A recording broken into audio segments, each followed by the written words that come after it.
Szeregu raz, dwa. Kiedy Bóg do nas mówi?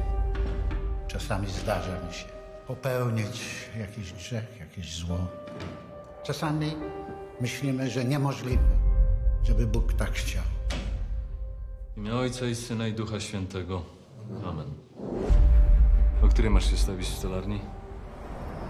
O 16. Drugi koniec kraju jest, nie?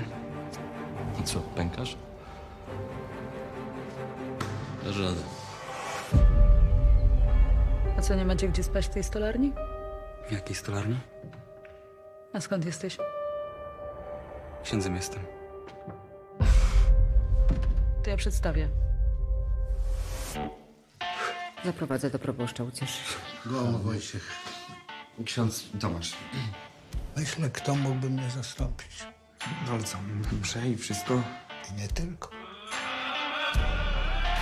Widziałem tablicę ze zdjęciami. Bóg tak chciał. Bóg chciał zabić 7 osób? Słyszałem, że ksiądz wypytuje o tego kierowcę. Nawet rozumiem ciekawość, tylko śledztwo jest już zamknięte. Mam prawo rozmawiać z wiernymi, o czym tylko chcę. Żadne seminarium nie przyjmiecie z wyrokiem. Pani Lidia to co nieco mi już księdzu opowiadała. Tak? Po co wszystko rozpierdalasz, co? Bo wiecie, w czym jesteśmy dobrzy? W skreślaniu. Pokazywaniu palcem. Wybaczyć to nie znaczy zapomnieć. Wybaczyć to kochać. Kochać kogoś pomimo jego winy.